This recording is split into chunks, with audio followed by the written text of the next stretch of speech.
নমস্কার, কে রয়েছেন? হ্যালো, হ্যাঁ, আমি হাওড়া থেকে সানোয়ার বলছি। বলুন। হ্যাঁ, নমস্কার দাদা ভাই। হ্যাঁ, নমস্কার। বলছি দাদা ভাই, আমার অর্শ হয়েছে আজ 5 বছর। তো আমি ডাক্তার দেখি। আপনাকে একটা প্রশ্ন করব। হ্যাঁ বলো। আপনার 5 বছর ধরে পাইলস হয়েছে, তাই তো? হ্যাঁ হ্যাঁ হ্যাঁ। তাহলে ঠিক কত বছর ধরে আপনার কনস্টিপেশন আছে? বলতে ওই 3-5 বছরই। কনস্টিপেশন নিশ্চয়ই 10 বছরের বেশি।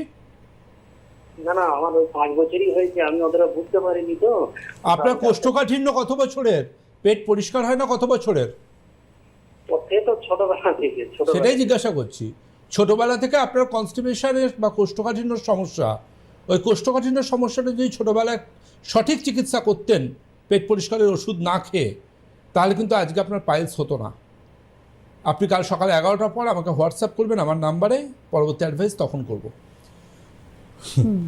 আমি যেটা মনে করি, অনেকে মানে পেট পরিষ্কার হচ্ছে না, যা হোক একটা পেপারে বিজ্ঞাপন, টিভিতে বিজ্ঞাপন, ওষুধের দোকানদার ভাইয়ের ডাক্তারি একটা পেট পরিষ্কারের ওষুধ খেয়ে নিচ্ছেন এবং অনেকের নেশা হয়ে যায় না, সে নেশাটা থেকে বেরোতে পারেন না, তারপর সে প্রোডাক্টটাই নেশা হয়ে যায়।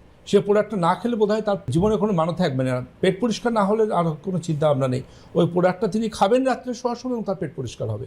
প্রোডাক্টের কাছে পুরো সারেন্ডার করে দেওয়া, এটা তো ট্রিটমেন্ট নয়। আপনার কনস্টিপেশন কেন হচ্ছে সেটা কারণ খুঁজে বার করে সেটা সঠিক অর্থে ট্রিটমেন্ট করলে কিন্তু আপনি এই সমস্যা থেকে একমাত্র বেরিয়ে আসতে পারবেন।